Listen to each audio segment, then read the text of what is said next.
My cherry cobbler with pie crust and frozen cherries recipe is easy.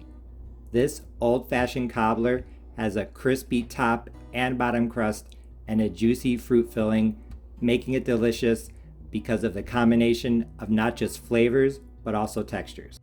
Let's go over the ingredients.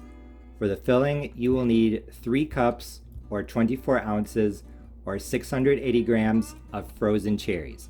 I am using tart cherries, but you can use dark sweet cherries. Later on in the video, I'll tell you how to modify the recipe. Also, even though I'm using frozen cherries, you can use fresh. I'll talk about that later on. We're going to need some sugar, a lot of sugar. 3/4 of a cup of white sugar, as I measure 160 grams, and half a cup of light brown sugar, 120 grams. Plus 2 tablespoons of dark brown sugar, 30 grams. I'm going to cook the cherries on the stove to make the filling, so I'm going to need some extra liquid, half a cup of water. I'm also going to need some salt, a pinch of salt, and half a teaspoon of almond extract. I know that might sound weird, but almond extract really brings out cherry flavor.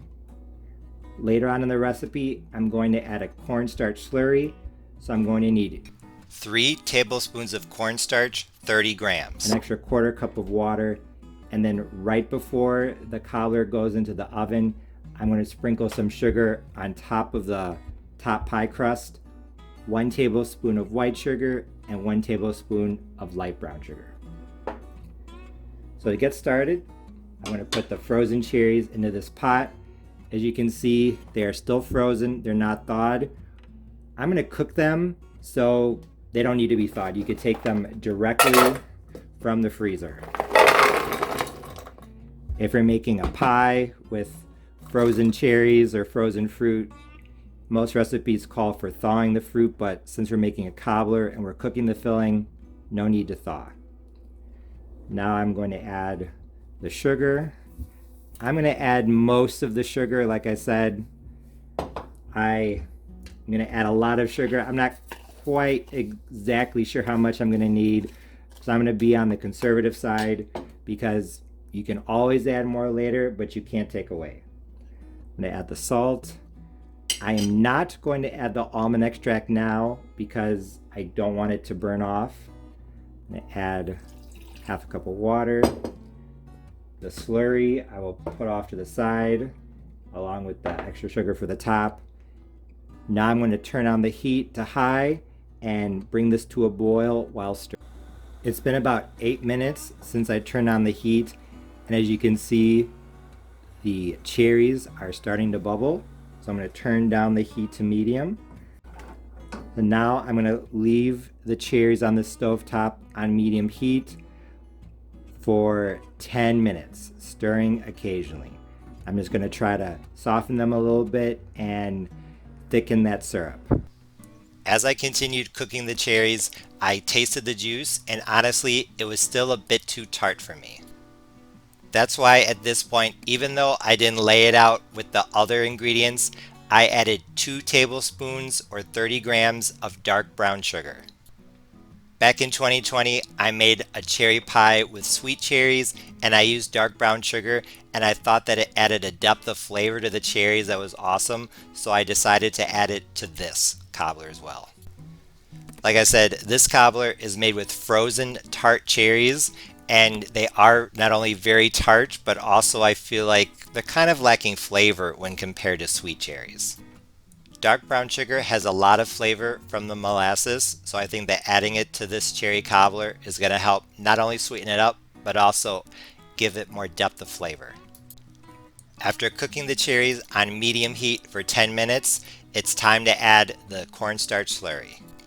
Like I said earlier in the video, you will need 3 tablespoons of cornstarch or 30 grams along with a 1/4 cup of water. Mix that together. I am making a slurry off to the side because you cannot just add cornstarch to a hot liquid. You need to add it to a room temperature or cold liquid first.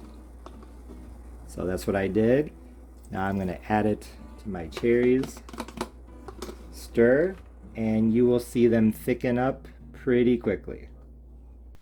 I had actually turned the heat off for a while, so the cherry filling had cooled off. And when I added the cornstarch, it didn't thicken up right away. So all I had to do was just turn the heat back on to medium, bring it to a boil, keep stirring, and as you can see now, it thickened up just fine. Once you've activated the cornstarch, add in your half teaspoon of almond extract, stir it in, turn off the heat, put the filling off to the side, and then get your pie crust ready. Now it's time to move on to the pie crust of this cherry cobbler. Here I have an 8x8 casserole dish that I've buttered, and I'm going to put down the bottom crust. I am using a homemade crust, but you can use store-bought as well. So just a 9-inch pie crust.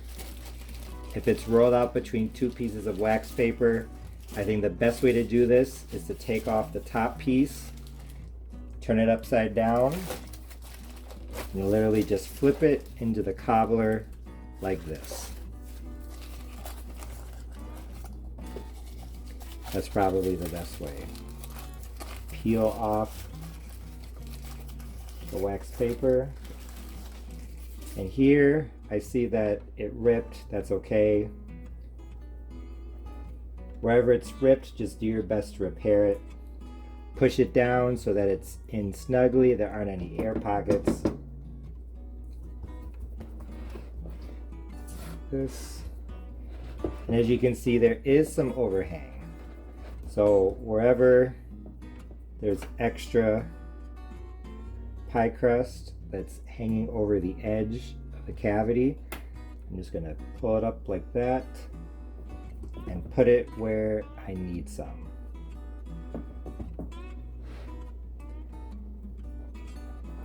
Nice and easy. So if your pie crust is not perfect, that is okay. Wherever you have more than you need, just cut it off and put it where you need more. A cobbler is a bit more forgiving than a pie, so if you're new to desserts, I think a cobbler might be a good place to start. Before I put the cherry filling into the bottom pie crust, I'm going to par bake the bottom crust so that it doesn't get soggy.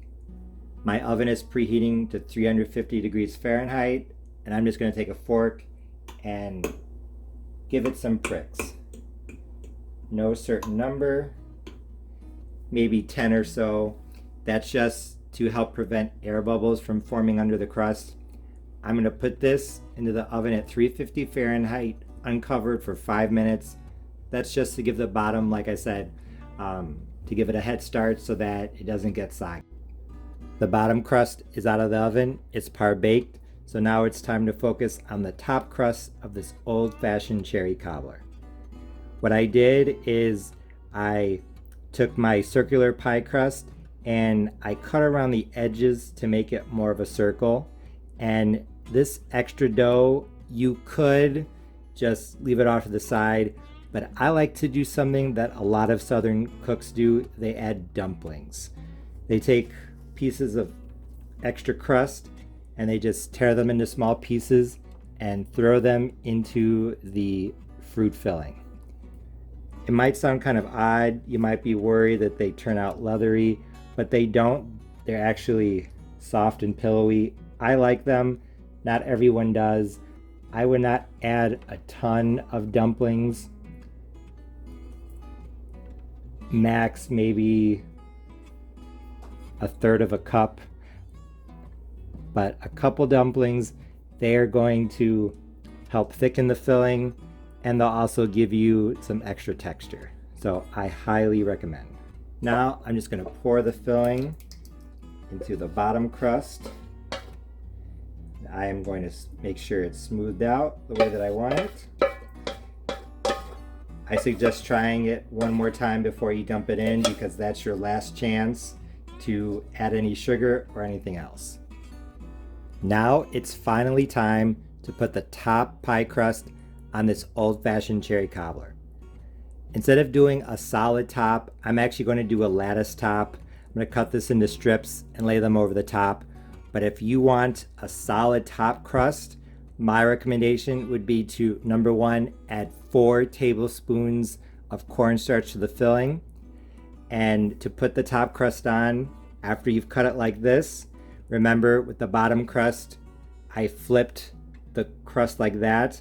Just pick up your top crust and then flip it, turn it upside down and flip it over the cobbler, and that should be it. Just crimp the edges and then cut some slits to let out the steam, and you're done. But this doesn't have quite enough cornstarch in the filling, and I really like lattice tops on cobblers and solid tops on pies. It's just a Parnell the Chef quirk, I guess. So I'm gonna add a lattice top. I'm literally just gonna cut this into strips. Nice and easy. Maybe a little bit wider. Usually the wider they are, the easier they are to put on. I would say these are probably half of an inch or so. I also recommend keeping the pie crust cold. If it's cold, it's easier to work with. This does not get cut very well. So literally just pick up the crust and place it on top of the cobbler. Just like that. Nice and easy. I'm going to space them out the length of one strip of pie crust. And then the excess, just pull away or tuck down. I'm going to do across the top one way, and I'll do across the top the other way. And see here, there's a slight imperfection, so I'm just going to cover it up with the strip. This is homemade, very rustic. Do not worry about it being perfect.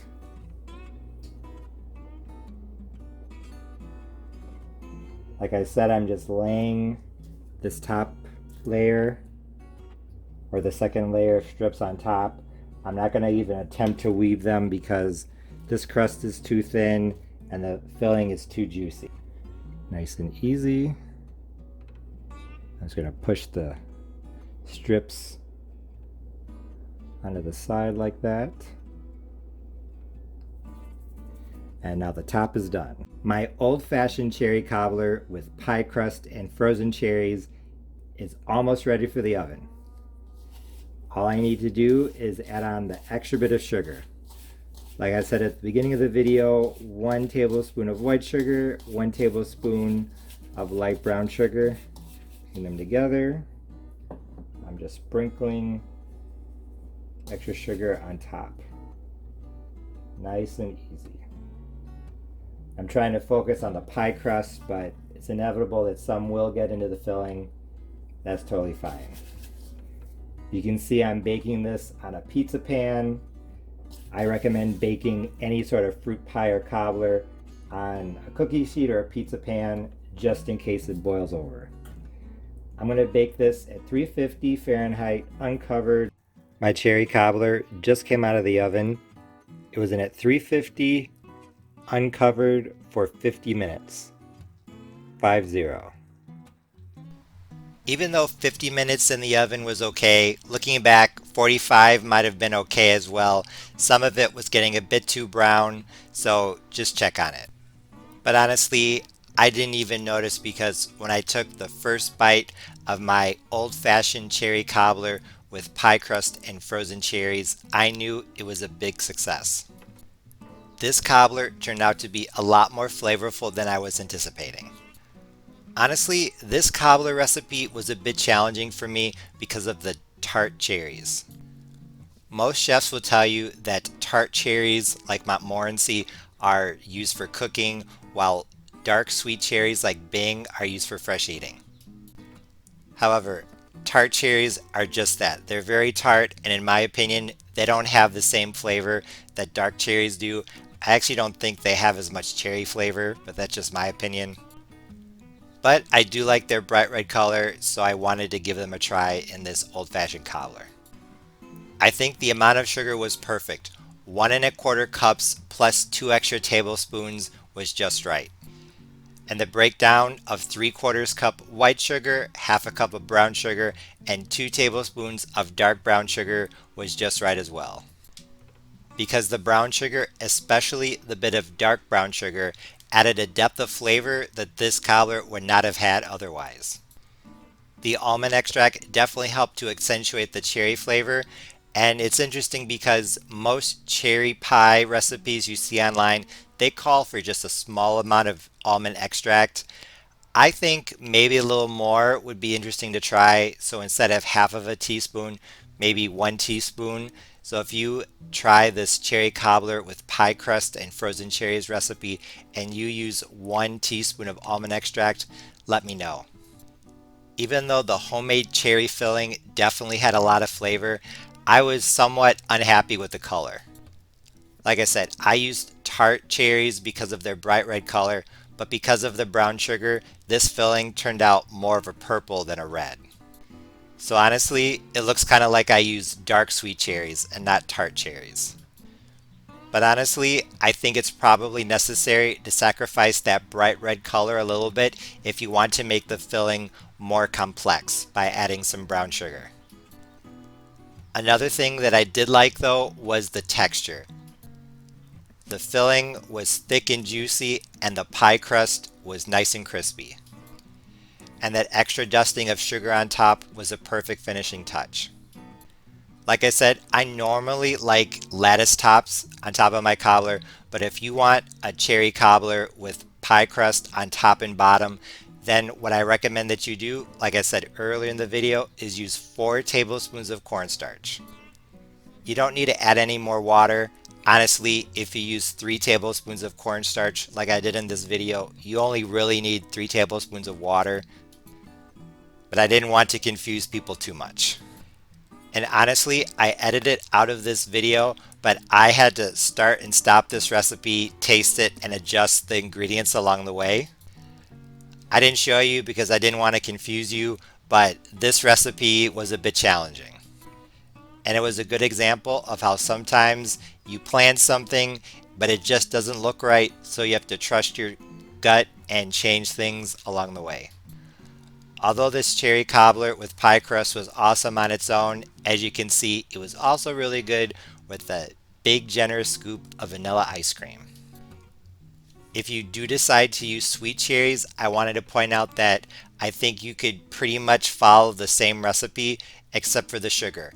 I would use all light brown or all dark brown sugar. I would start off with 1 cup and adjust from there. I would also add somewhere between 1 and 2 tablespoons, probably 2 tablespoons of lemon juice to balance out the sweetness. But if you use dark sweet cherries, besides using brown sugar, adding some lemon juice, you need to use the same amount of cherries. Everything is the same.